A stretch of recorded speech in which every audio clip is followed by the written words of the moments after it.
Beautiful. Thank you for joining me for a yin yoga and journaling class on this strawberry full moon. My name is Holly. My pronouns are she, her. We're going to do 60 minutes of floor-based yin yoga followed by 15 minutes of optional journaling and reflection. I do journaling and reflection once a month, and this month it's all about this moon cycle that we're in and this idea of, maybe closing one chapter and opening another. For this class, you don't need any fancy yoga props. You will want either a carpeted area or a yoga mat or both. And you might want a household pillow or blanket nearby, but they're not totally necessary to this class today. So we're going to start. Find yourself in a comfortable seated position. You can sit crisscross applesauce or in Sukhasana, easy pose. You might rock back and forth and side to side. Roll your shoulders forward a few times and backward a few times. And just sort of let the day go. Can take a minute here to move in any way that feels good to you. Our movements do not need to mirror each other. And throughout class, remember that you are your greatest teacher. You know your body and your life story better than anyone else. So if at any point in class something that I'm suggesting does not work for you, you are always welcome to take a different variation of a posture, to do something that feels better for you, or to just take a break and take a long, savasana and lie on your back or on your front and breathe. This is time that you have set aside for yourself. So good for you for practicing yoga today. All right. Coming into a little bit more stillness now, sitting up nice and tall. We'll begin with a few rounds of 4, 7, 8 breathing. You'll inhale through your nose for a count of 4, hold the breath for 7, and then slowly exhale through your mouth for a count of 8. So the idea is you inhale fairly fast, you hold in all that fresh oxygen in your body, and then you slowly exhale through puckered lips, which helps to, when you slowly exhale, you soothe the central nervous system. It might take a few rounds to figure out how fast to inhale versus exhale, but if after a few rounds of 4, 7, 8 breathing, you're still having trouble catching your breath, you can keep the ratio, but instead do like inhale for 2, hold for about 3.5 seconds, and then exhale through your mouth for 4. You're welcome to close your eyes or do a soft fuzzy gaze beyond the tip of your tongue, beyond the tip of your nose, I should say. Notice if you're leaning forward, anticipating what comes next, or maybe leaning back, thinking about something else that happened earlier today. Instead, I invite you just to sit up nice and tall as we start to come into the body, into the breath, and into the present moment. Seal your lips, relax your jaw, place your tongue at the roof of your mouth just behind your teeth, and begin. Inhale through your nose for 1, 2, 3, 4. Hold the breath. 1, 2, 3, 4, 5, 6, 7. Exhale through your mouth. 1, 2, 3, 4, 5, 6, 7, 8. Inhale through your nose. 4, 3, 2, 1. Pause. 7, 6, 5, 4, 3, 2, 1. Slowly exhale through the mouth. 8, 7, 6, 5, 4, 3, 2, 1. Inhale for 4. Hold for 7. Keep the shoulders relaxed. Slowly exhale through puckered lips for 8.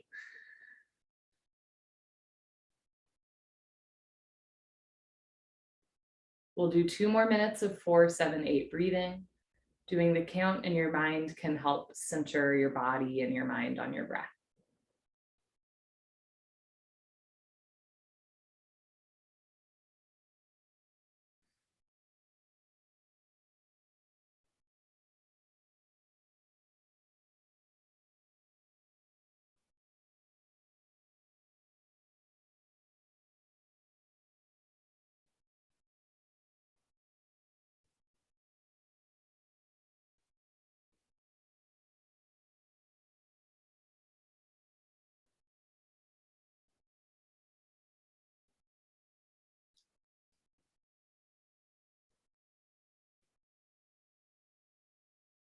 Mind is wandering, just returning to the 4, 7, 8 count.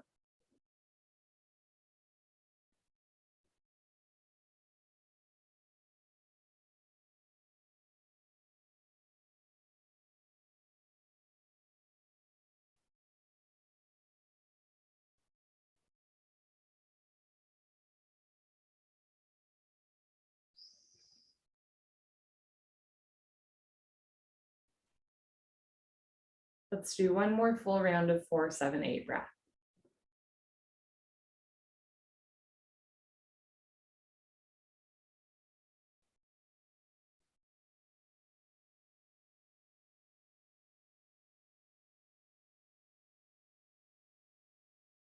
And as you're ready, you return your breath to normal, in and out through your nose. We're going to make our way onto our backs for the first posture of the day, a fan favorite, banana pose, bananasana. So lying on your back, your feet close together, arms down by your side. You might take a moment here just to feel your spine start to lengthen and realign to the floor. And throughout our yin yoga class, we will use the floor as a prop, both to support us and to help us realign the body. All right, picture in your mind's eye your favorite banana. Could be perfectly yellow, could be a little brown and bruised, or maybe not quite ripe.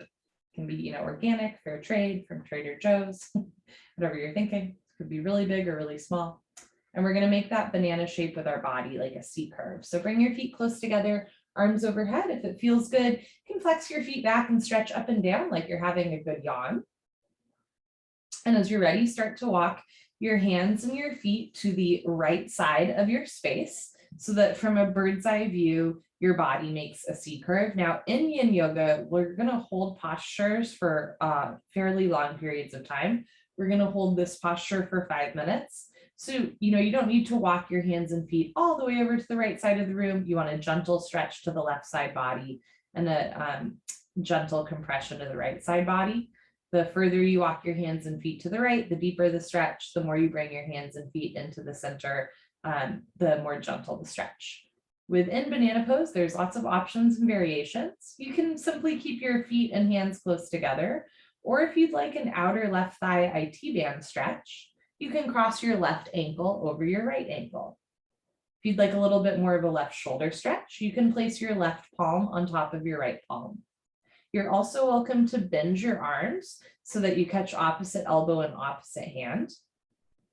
If you need a little blanket under your lower back, if your lower back is coming way off the floor and it doesn't feel good, you're welcome to add a little blanket or pillow for under the lower back or anywhere else that might want a little more support. If having your arms overhead is too much for the shoulders, right, you might lower one or both arms down so that you're still getting the spine stretch without the shoulder opener. You can also have the back of your head on the floor or roll your right ear down towards the floor, stretching the left side neck. So I'll try to give lots of variations and options for every asana that we practice. But remember, you're your greatest teacher. So if you have an idea for how to make this banana shape with your body that sounds a little bit different than something I've described, you're welcome to do that as well and create and explore. Once you've found a shape that feels good, not too much, right? Once you found a shape that feels good, you're just going to hold that shape and breathe in and out through the nose. So the 3 tenets of yin yoga are: you make a shape like a banana, you make a shape, you hold a shape, and then you breathe. In yin yoga, because we're holding postures for long periods of time, you want to do about 70% of what you think you should be doing. When we hold postures for 20 seconds, 30 seconds, maybe a minute, often in those styles of yoga, you'll hear invitations to push deeper into postures. But in yin yoga, you're actually invited to do a little bit less. This is a more subtle practice, but you end up getting a really deep stretch because we hold the postures for long periods of time. You're not just working into muscle tightness, you're also working into joint mobility as well as connective tissue, your tendons, ligaments, the fascia that covers your body. And if at any point you're finding that the shape you made just isn't sustainable, you can make a different shape and then return to your breath and into stillness.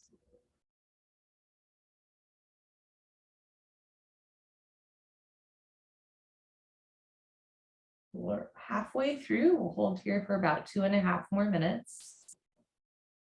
Notice if there's any part of your body where you might be, tensing up or clenching.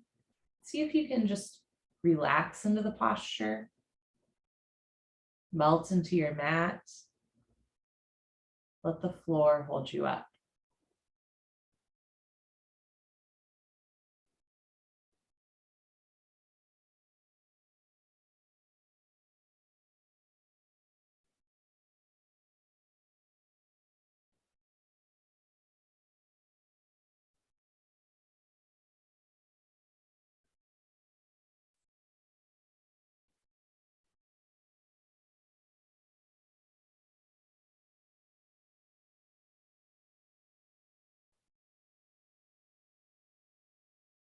As we start to still the body, sometimes the mind stills as well.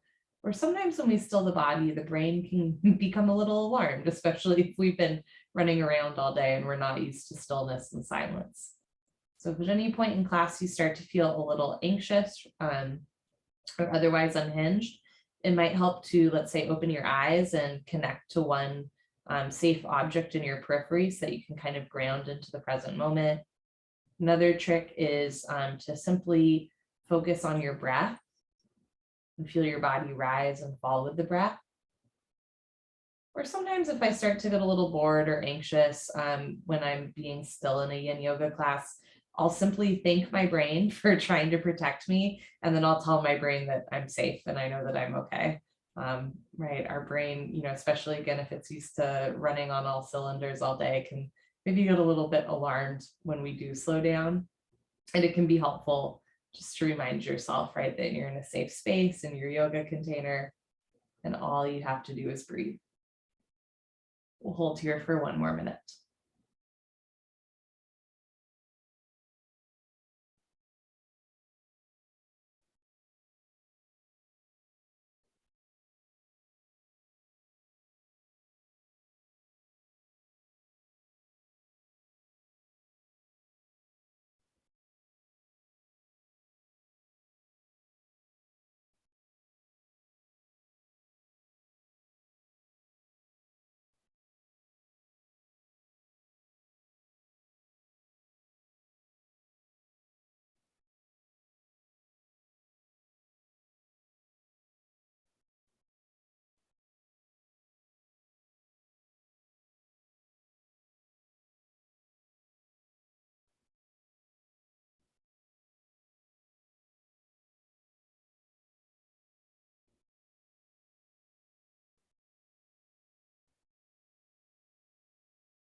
Take a slow inhale through your nose.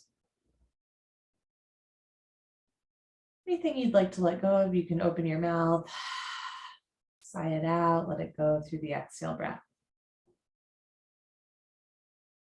When we hold postures for long periods of time, it's important to slowly come out of them because our body has sort of molded into this shape. So if you're looking to the right, slowly start to roll the back of your head onto your mat. If your elbows are bent, you can straighten your arms. If your hands are crossed, you can uncross the hands. If left ankle is crossed over right ankle, uncross ankles. And then at your own pace, walk your hands and feet back to the center line of your body. You can stretch up and down or make any other movements that feel good. A little counter stretch here. I'm windshield wipering my legs a little bit. And then as you're ready, bring your arms and legs down into a neutral position. So in other styles of yoga, what we're doing here is called savasana or corpse pose or dead body pose. Yin yoga often has some more like cute, for lack of a better term, name for postures. So instead of corpse pose, this is called puddle pose, like a rain puddle. The idea is you can act like a puddle, you can open your arms and legs as much or as little as you'd like. And if lying on your back with your legs straight does not feel good for your lower back, you're welcome to place a small pillow or blanket under your lower back or anywhere else that might be asking for support. And or you can bend your knees so that your feet are about hip width distance and let your knees rest together, and that'll take some pressure off of the lumbar spine as well.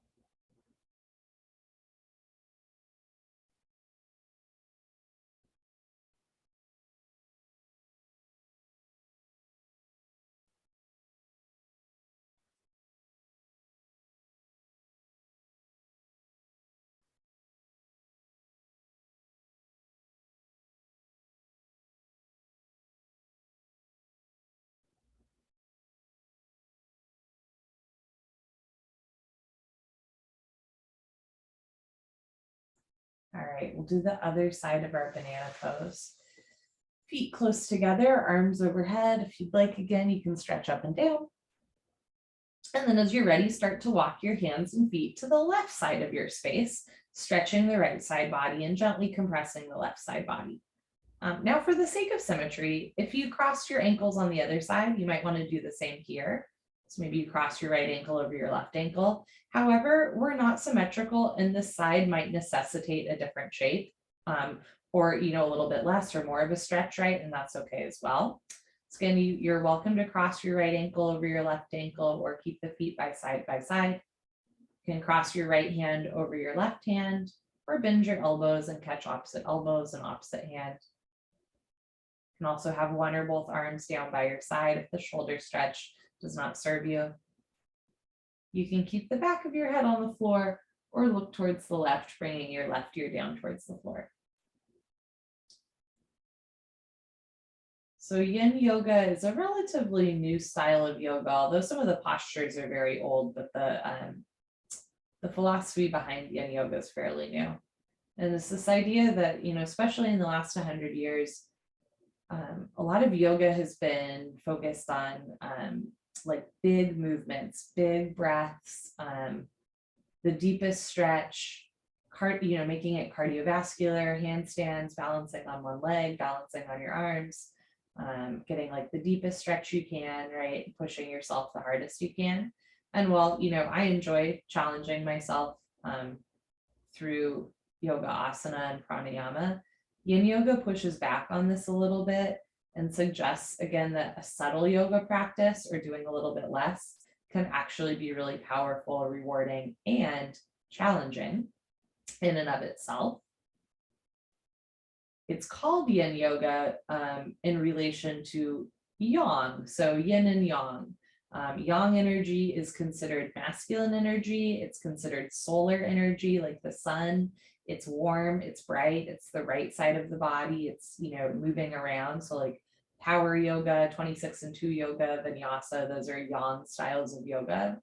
Yin yoga is considered feminine energy. It's lunar. It's more relaxed. It's the left side of the body. And so it's actually really perfect that we get to practice yin yoga on a full moon because we're really digging into this idea of rest and relaxation, darkness, subtlety, and also this idea that, for those of you that got to take a look out at the moon last night, it was really illuminating, right? Like even within the dark, there was so much light happening through a full moon. So I think a really beautiful reminder that even when we slow down or quiet down or go into nighttime mode, gosh, there's still a lot of lightness there, a lot of brightness, and much we can learn, much that can literally be illuminated in the dark in a way that we might not see when it's sunshine out. We're holding here for a total of 5 minutes, and we'll be here for 4 more minutes. We're already a minute in, but I realized I did not tell you that before. I will also share, this idea of yin and yang or polarities or binaries. I do not believe in, both as a yoga teacher or just as a human. So again, this idea of left, right, masculine, feminine, solar, lunar. We also have sunrise and sunset. We have the center line of our body rather than left and right. We have fellow yogis who do not, fit neatly into a male or female binary either. So while the idea of yin yoga in opposition to yang yoga can be helpful, I also don't believe in binaries, and I always feel called to say that in a yoga practice because that doesn't really speak to me, and I think there's a lot of people that doesn't speak to, but it's a helpful framing. And again, there's this idea of lunar energy within yin yoga that we're tapping into, especially on this full moon. Once again, you might notice where you're clinching or fighting the posture. And if you need to adjust, you're welcome to do so. We're halfway through the asana.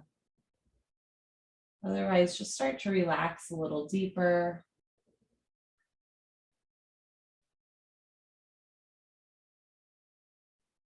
Let go of any conceptions of what you should be doing or what the posture should look like or feel like.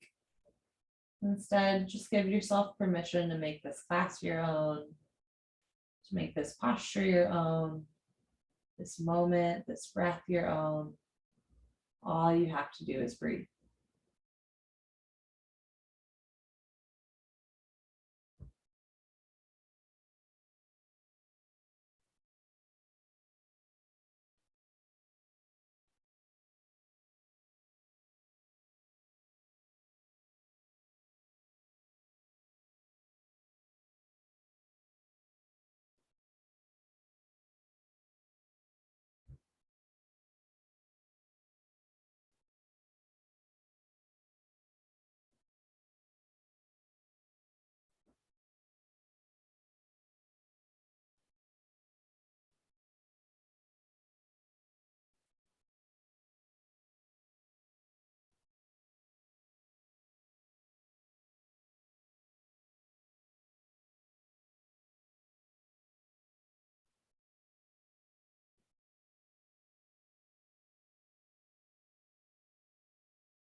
In our final minute in the posture, you might find one more inch of your body to relax.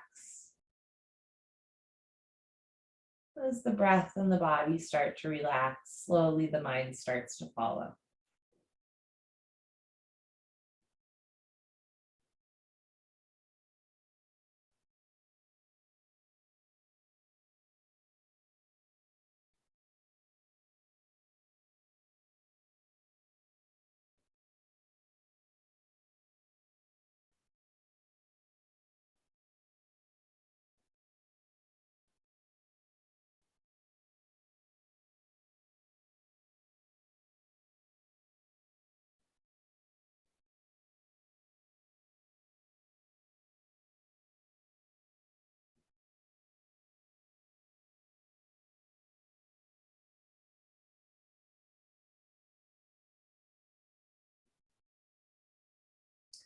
You can inhale, body rise. Anything you'd like to let go of, exhale, let it go through the exhale breath.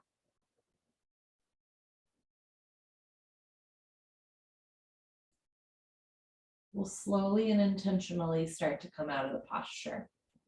If you're looking to the left, gently roll the back of your head down to the floor. If your elbows are bent, you can straighten your arms. Right hand is crossed on top of left hand, uncross palms. Uncross your right ankle from left ankle. And at your own pace, walk your hands and feet back towards the center line of your body. Again, making any little counter stretches that feel good to you. And then lower your arms and legs down for puddle pose.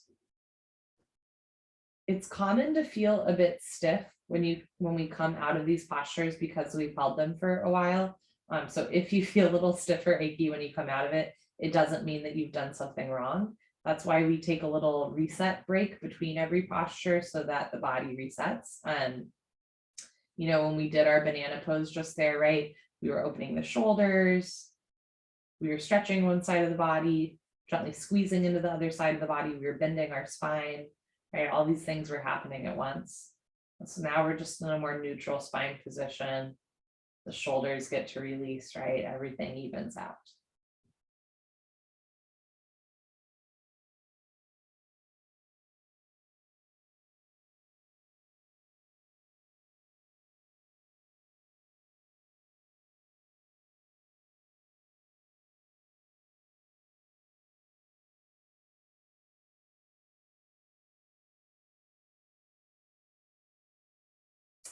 As you're ready, you're going to bend your knees if they're not already.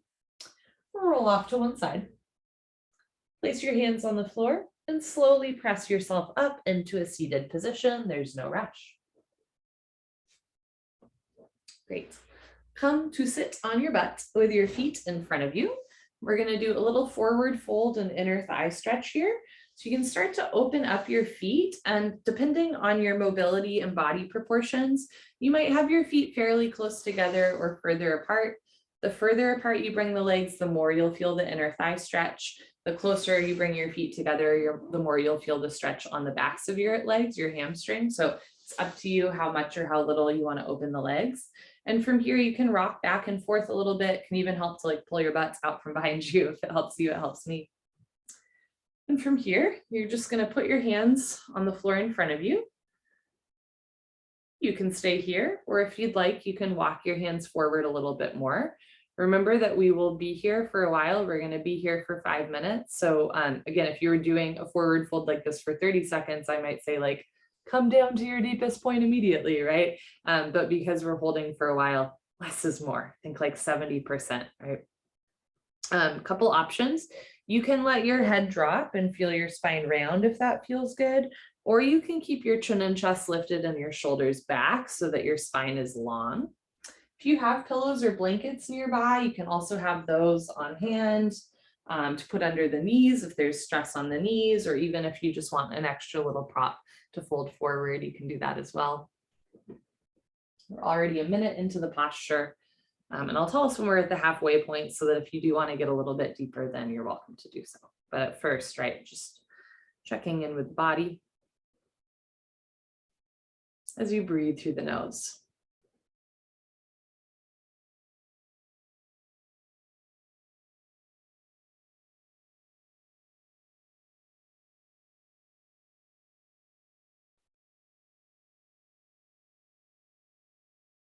So full moons are often a powerful time for reflection. You might feel an energetic shift. There also can be seen as maybe the closing of one chapter and the beginning of another. And these are all, right, simply metaphors. So if something is speaking to you, right, like the closing of one chapter and the beginning of another, you might reflect on that during your practice. You might also, for example, reflect on the fullness of your life, the journey, the same way that the moon takes a journey to go into completeness, your own journey. So there's lots of rich metaphor with full moons, but there's also very real, like scientific things that happen with moon cycles, right? Such as like the changing of the tides. That is a real thing that happens with the moon. I think sometimes people are go, oh, you're talking about the moon. That's really woo woo. And I'm like, no, it's actually like really affects Earth's gravitational pull in interesting ways. And so another thing you can think of, right, is maybe where you're feeling pulled towards in your life. And we'll reflect more on this in our journaling time, but thought I would offer these thoughts to you now. Or if you have your own association with moon cycles, a full moon or a sliver of the moon that you might want to reflect on, you're welcome to do so. Otherwise, just see where in your body you might relax a little deeper. Again, you're not forcing the posture, sort of melting into it, relaxing into it, breathing into it. We're about halfway through. And if you need to come up a little bit, if the stretch is too intense, or if halfway through you're feeling a little bit more open, you want to come down a little bit more, that's okay too.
And with 1 minute left in the posture, you might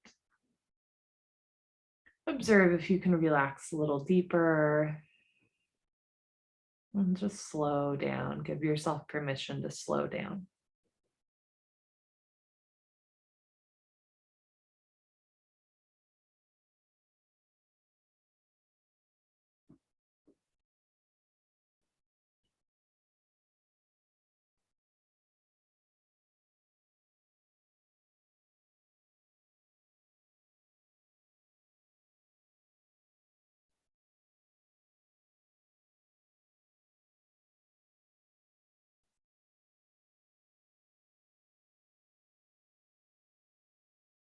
A slow inhale.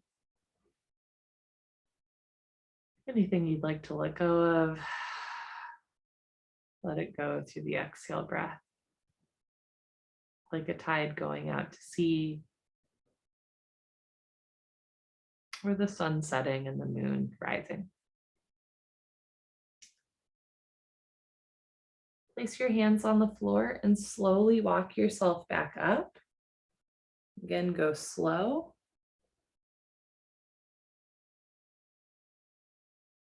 As you start to sit up, you can take any sort of counter stretch that feels good to you. Slowly slide your feet back together. No rush. Great. And then you're going to turn and lie on your back into your puddle pose. Now remember, for the puddle pose, you can have your legs long on the floor, or you can bend your knees and let your knees rest together, feet on the floor.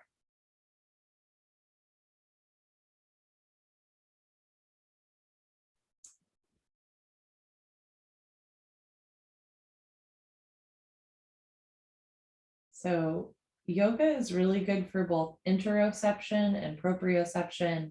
Interoception is like the scientific word for, self-knowledge.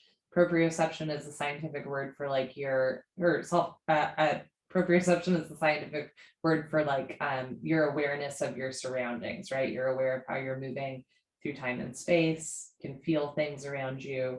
Again, interoception is more that self-awareness, that internal awareness, which are skills, right, that we hone, and yoga's very good for both, right? Like right now, you might be a little bit more aware of your breath and how your body's moving with your breath. And you might be a little bit more aware of the floor and how your body's relaxing onto the floor. Or if your eyes are open, you might be a little bit more aware of the ceiling, right, than you normally are, or something like that. It's again both that interoception, that self-knowledge, and the proprioception, that awareness of our outside space.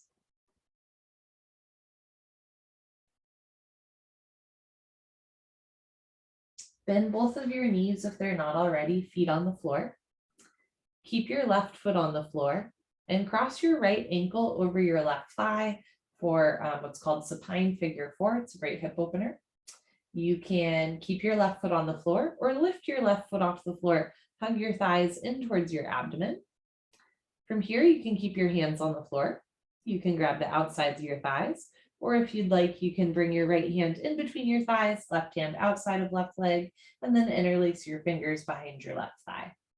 We're going to hold here for 5 minutes, and at the halfway mark, I will give us an optional other variation of this posture for those that would like to try it. Again, this is supine figure 4. It's a nice hip opener. It's a good side seat stretch. As we lie on our back, it's really nice for lengthening the spine. And it's also really good if you've ever had sciatic nerve pain, someone with sciatica. This is a wonderful posture. So the sciatic nerve, as you may or may not know, is the longest nerve in our body. It runs from the lower back all the way through the leg down to the foot. That nerve is like the size of your thumb. Like that's how thick that nerve is, which is pretty wild. And when that nerve gets aggravated, it can be really painful. And a lot of times it gets aggravated because the lower lumbar spine vertebrae compress or squeeze or pinch that nerve. And so in this posture, not only are we stretching out the lower back, stretching out where that nerve starts, but we're also stretching the whole side of the leg where that nerve runs down all the way to the foot.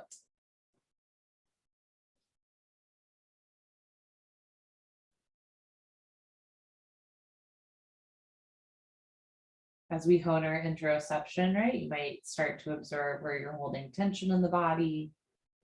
Maybe relax a little deeper. Sometimes I'll notice like, ooh, I'm holding tension in my chest. And no matter how much I try to breathe into my chest or tell my chest to relax, it's just still a little bit tight. And in that case, I'll often just imagine what it might feel like to have a relaxed chest. And this is a really powerful part of a yoga practice, is using your imagination. Again, this can be in something like thinking about relaxing your shoulders if they won't quite relax. Or if you're ever not able to do a posture, or posture doesn't feel good to you, you can still think through that posture and imagine that you're practicing it while staying in a more neutral position. I actually think that's like a very high form of yoga, just to envision something without moving the body.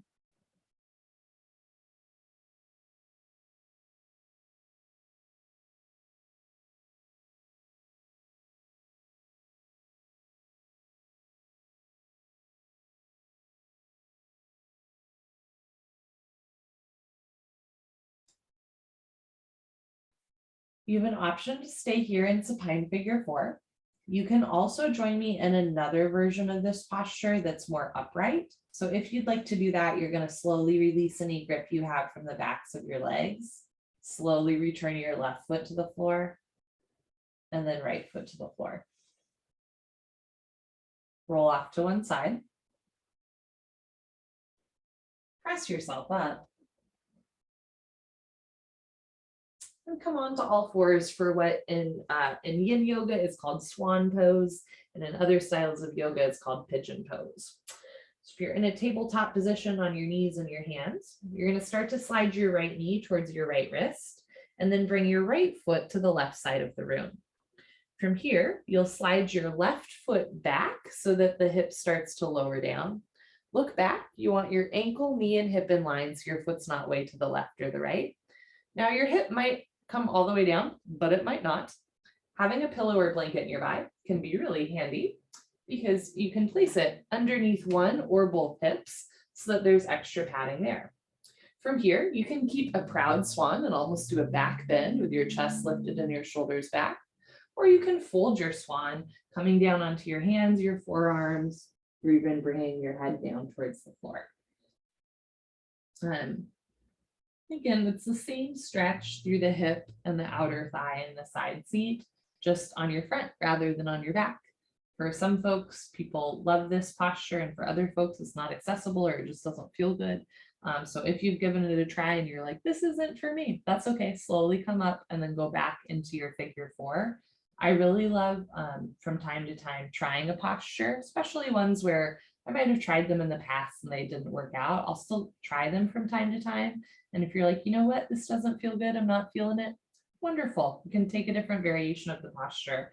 I think often in yoga and in life, we do something and we're like, I've made my decision, I must stick with it. And yoga is a really beautiful opportunity to remind yourself that like you can say no at any point, you can change course at any point, you can make a different shape at any point. Of course, there's a difference between constantly moving because it's a little bit uncomfortable to be still, but you can always make a different shape with your body. You don't need to like commit to something if it's not feeling good to you. We're going to hold here for 1 more minute.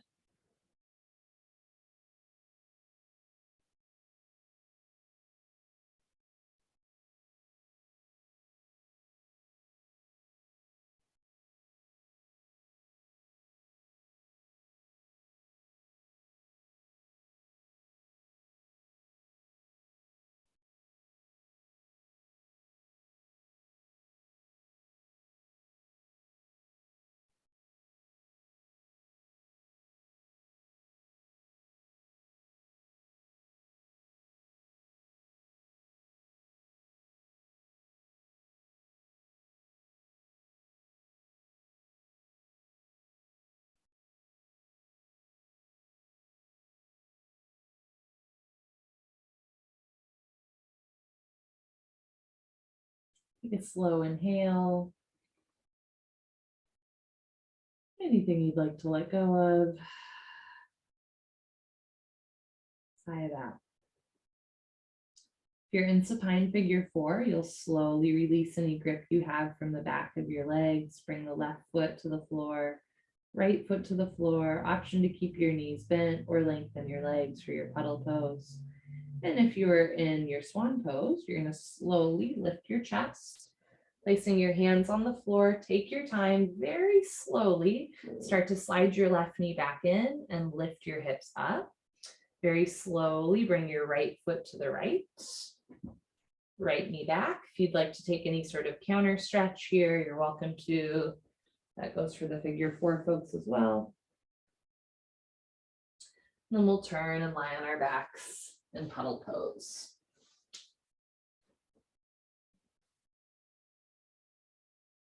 Sometimes the release from a posture can be as intense as the asana itself.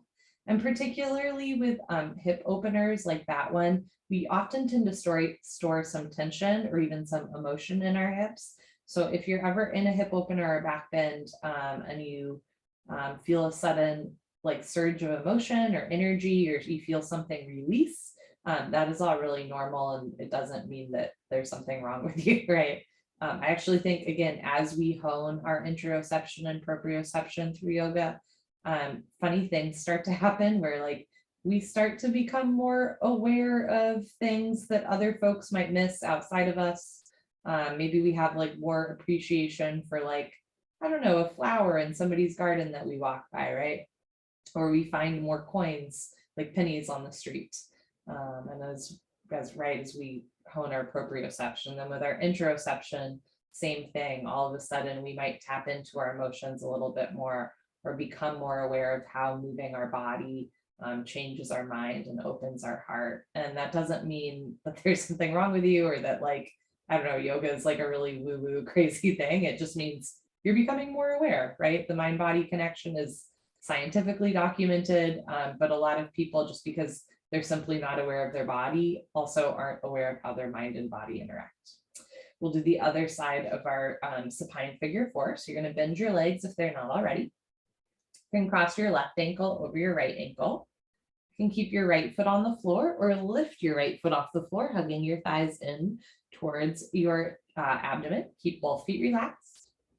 Option to keep the backs of your hands on the floor, grab the outsides of your thighs, or interlace your 10 fingers behind your right thigh. Try to keep your 2 shoulders, 2 hips on the floor. And again, this side might feel different from the other side because we're not symmetrical. So if you need to take a little bit of a different shape, you're welcome to do so.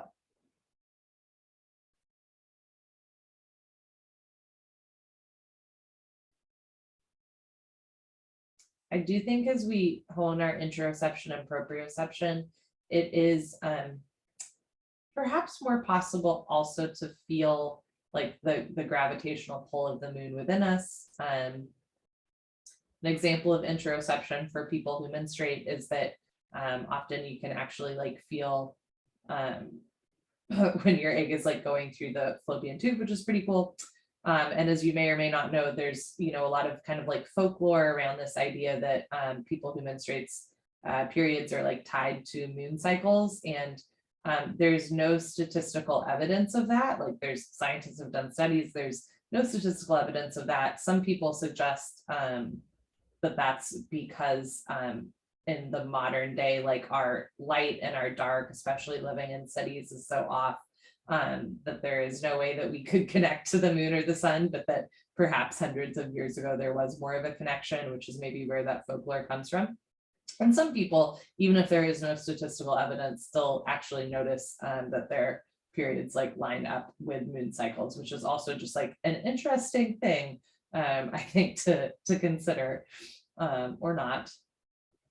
But again, as we hone both our interoception and proprioception, you might start to notice not just what's going on in your body, not just what's going on in the environment around you, but how your body and the environment around you interact with one another. And this is really helpful knowledge to have, right? Because if you realize like, I sleep better if I turn off the TV and turn off all screens an hour before bed, or I feel better during the day if I get out and get a little sunshine and fresh air, or I don't feel so good if I don't take a walk every day, or I don't drink enough water.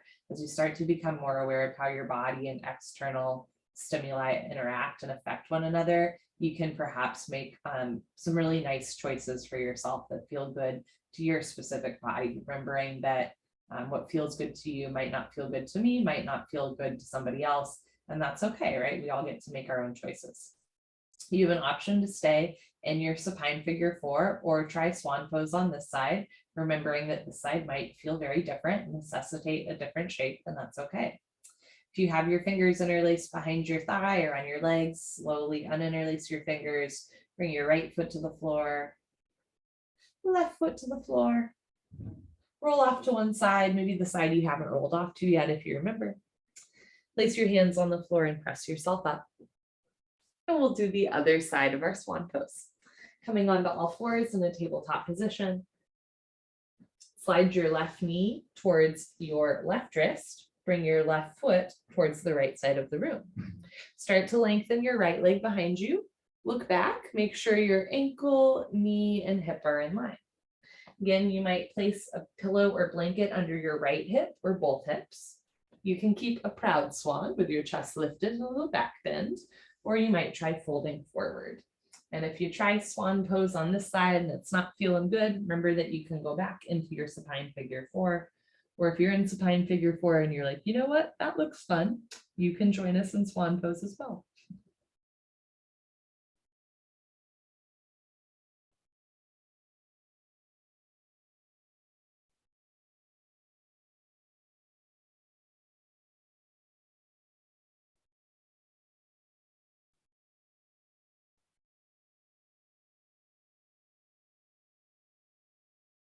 Notice where you might be holding tension in the body. Let it go with the exhale breath.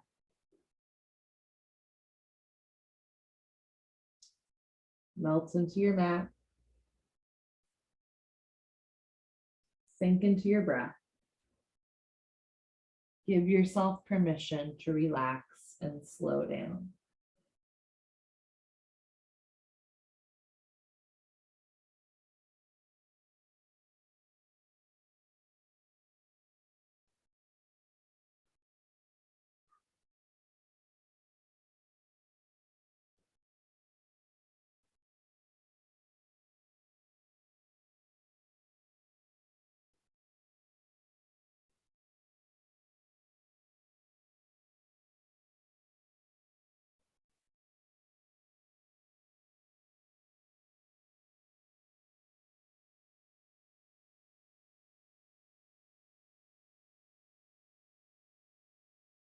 We'll hold here for 1 more minute.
Take an inhale.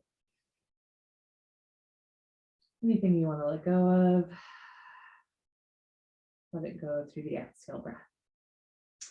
If you are in supine figure 4, slowly release your hands from the backs of the legs. Return 1 and then both feet to the floor. Option to keep your knees bent and feet on the floor for puddle pose, or straighten your legs, arms down by your side. And if you're in swan pose, you're going to slowly lift your chest if it's not already, placing your hands on the floor. Slowly lift your hips, slide your right knee forward, remove any pillow or blanket you have. Slowly bring your left foot back to the left, coming back into tabletop. You can take any counter stretches you want here. I'm going to do a little child's pose. Yours might feel different. And then you're going to make your way onto your back into your puddle pose.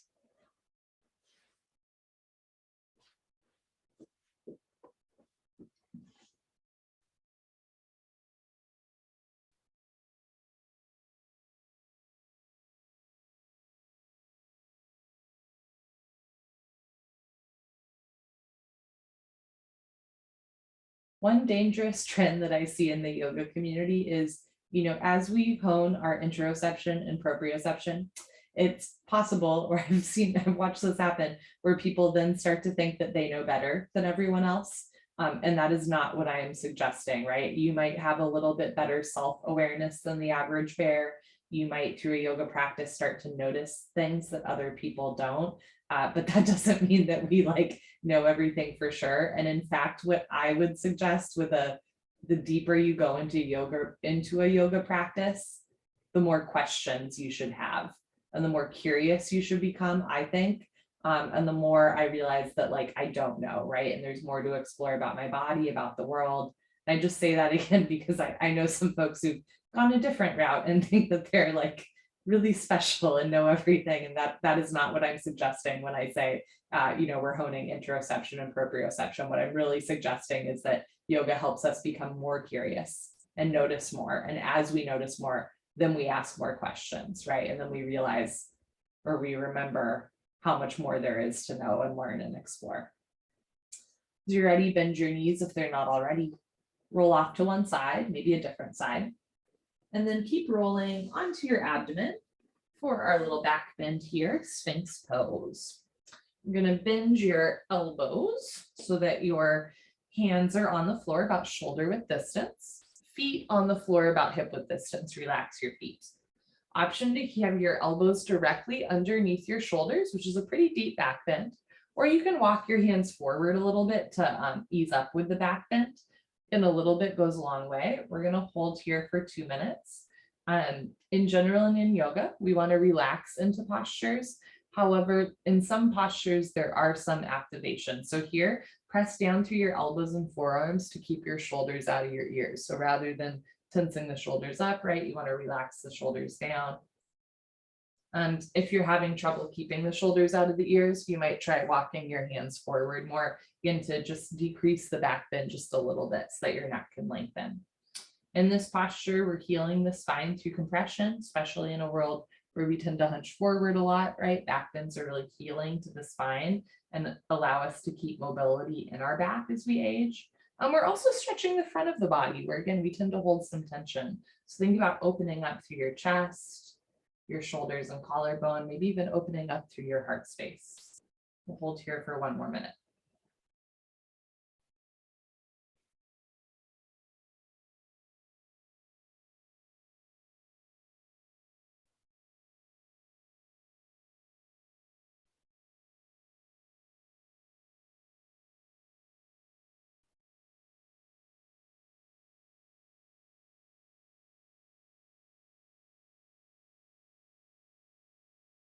Keep the shoulders out of your ears, but do try to relax through your feet, your calves, your hamstrings and glutes.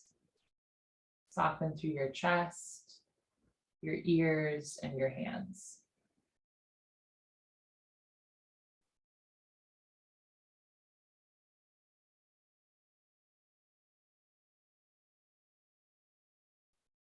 In the final few moments, option to stay here, or if you'd like to get a little bit of a deeper back bend for a breath or two, you can take it into seal pose, where you push your palms down and straighten your arms. And that just increases the depth of the back bend a little bit more. Inhale. Anything you'd like to let go of. Exhale, let it go. And then you're going to slowly take your elbows out and your hands in. Bring your forehead down towards the floor. Feel your neck lengthen. Option to stay here or look to the left with your right ear on your mat. Give a little bit of a neck and shoulder stretch here. And then as you're ready, lift your head and look to the other side, other ear on your mat.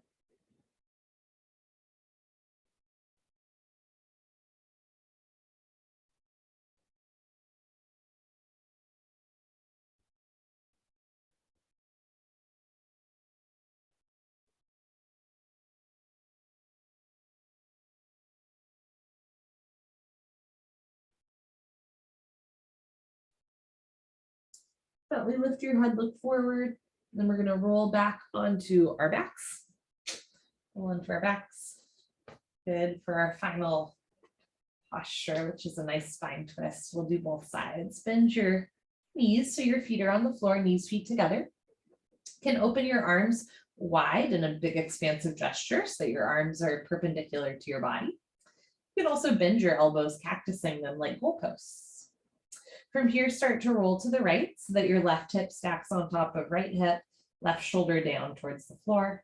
If your shoulder doesn't touch the floor, that's really normal. It might feel good to place a pillow or blanket underneath your left shoulder so there's extra support there. You can also place a pillow or blanket in between your knees or under your right knee. Option to keep the back of your head on the floor or look to the left. Bringing your left ear down towards the floor. We're just going to hold here for 1 minute. Little spine twist at the end of class. Nice abdominal wall twist as well. Good for digestion.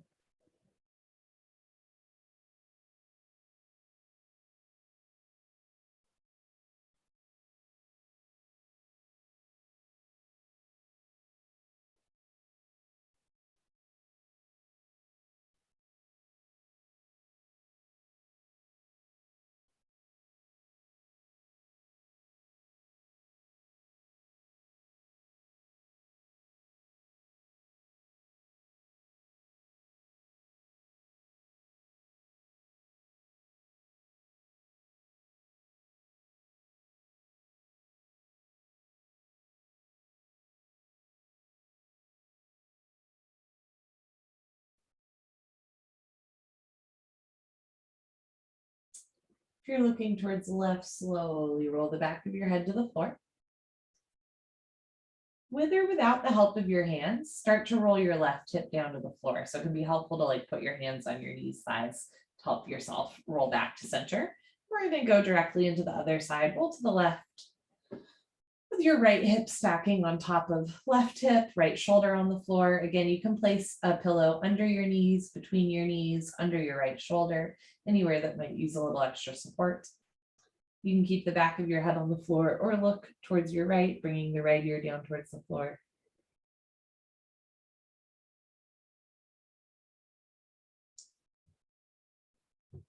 And then just relax, right? Relax your abdomen and your pelvic floor. Soften through your knees and feet, hands and shoulders, forehead and throat. Relaxing into the posture rather than forcing it.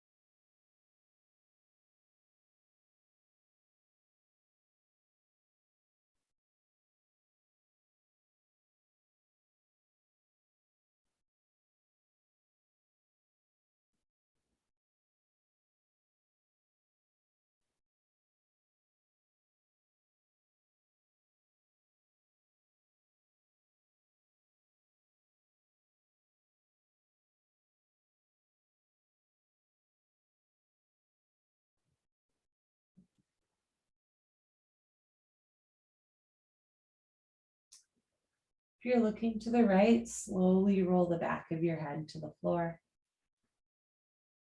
Slowly roll your right hip back down to the floor. It might help to place your hands on your knees, thighs for extra oomph.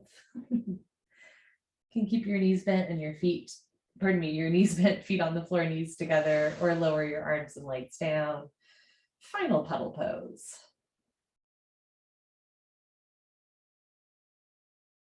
And inhale, feel your body rise. Anything you'd like to let go of, let it go. You can exhale through the nose or the mouth, whatever feels good to you. We'll just take 2 more cleansing breaths. Breathe in. Anything you want to let go of, breathe it out. Inhale.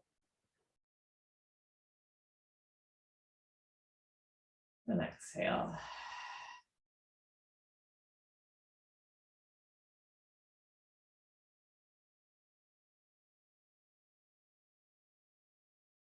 I often find after a yoga class, I'm at my most relaxed, my most non-judgmental, my most honest and open, compassionate, patient, and even creative. because some of the mental blocks are gone. And sometimes I do something with this, and sometimes I just kind of, to be honest, continue with the rest of my night. And so once a month, I offer journaling as an option for us to do something with this openness, this non-judgment, this compassion, patience, and creativity that we've fostered throughout our yoga class. If writing doesn't speak to you, you are welcome to simply listen to the words and reflect on my prompts. I do think sometimes it can be helpful to actually put pen to paper and just kind of literally physically get something out of your brain onto a piece of paper. But again, you're welcome to just listen and let my words wash over you and consider the prompts. Otherwise, you're going to roll off to one side, slowly push yourself up. Great. And if you need to grab a pen, paper, or a glass of water, this is a nice time to do so.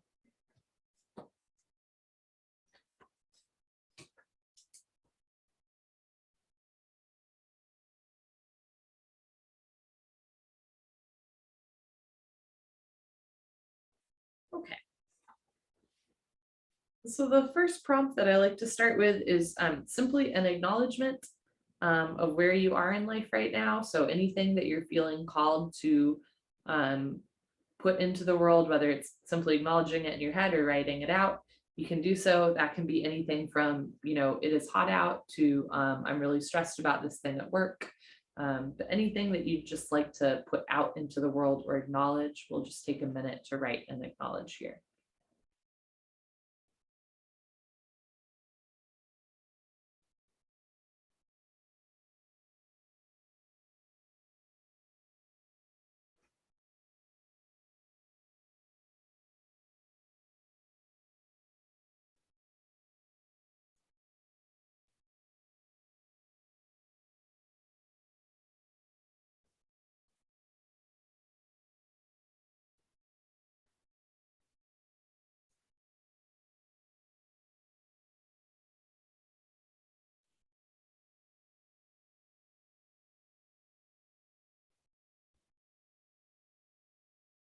I'll also mention that if at any point a certain prompt really speaks to you, you can just continue with that and kind of ignore the rest of it, right? And you can always come back to a certain prompt later. After taking a moment to acknowledge where you are or anything that's on your heart and mind,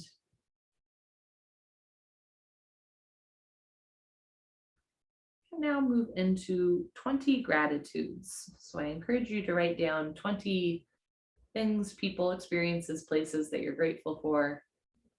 Recurring ones on my list are like my family, Thai food, candles, sunshine. And I often find that the more you do it, the more easy it becomes. So maybe at first you're having trouble thinking of gratitudes, and by the end you have way more than 20, but write down 20 gratitudes.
right.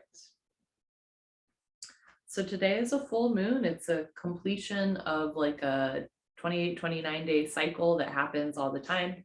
And so I encourage you to reflect back, in the last 28, 29 days of your own life, what has changed? What cycles do you feel like have completed for you?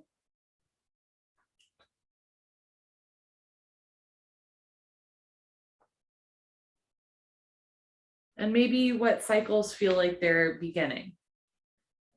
Another way to look at this is what chapters are closing or opening, what doors are closing or opening.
What do you know now that you didn't know a month ago?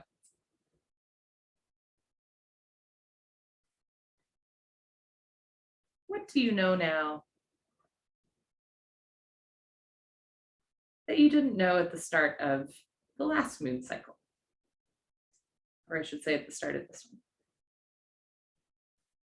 You know what I mean.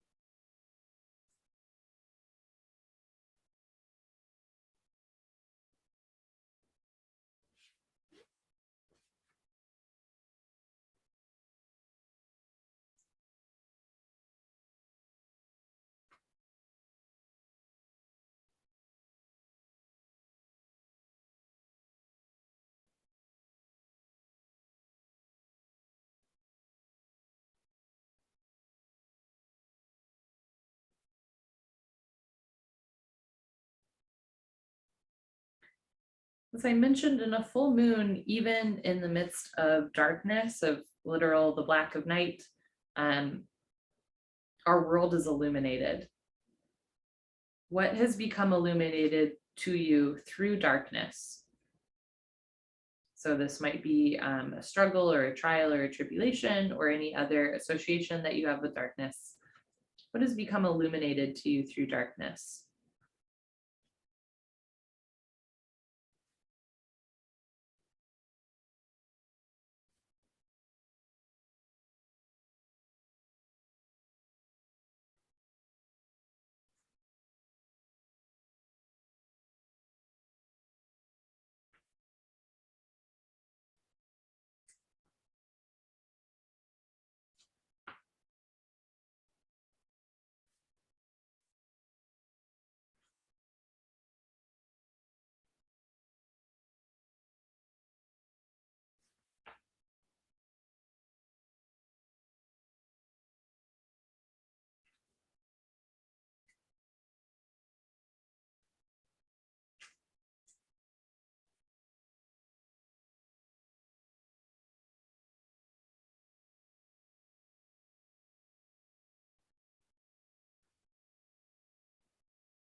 The moon is what pulls our tides in and out. Where are you feeling pulled right now? Where do you feel pulled towards?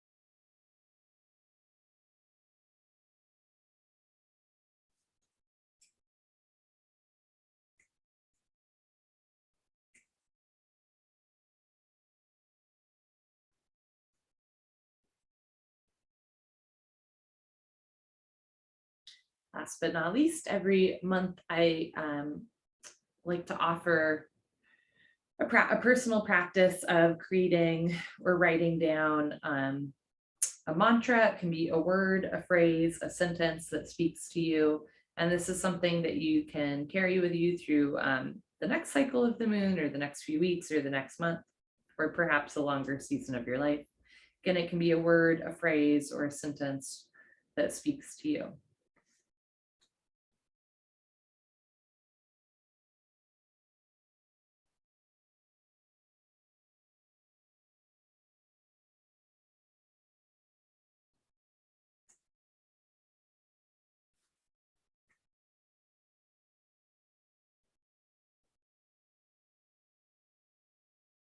And this is something that you can, write on a Post-it on your wall. You can take this part of your journal and literally put it in your back pocket or in your wallet. Also, with this journal entry in general, this is something that you can keep for yourself. If it feels meaningful, you can also always tear up your journal entry, or if you have a fire safe, emphasis on fire safe way to burn it, that can be meaningful as well.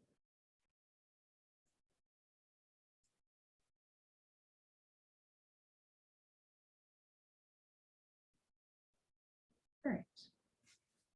Again, once you have that mantra, this is something that you can carry with you for the rest of the week, or the month, or the season. All right. Thank you, friends, for joining me this evening for a lovely full moon. It's a strawberry moon as well, a full moon practice. Enjoy the rest of your day, and I hope to practice with y'all soon.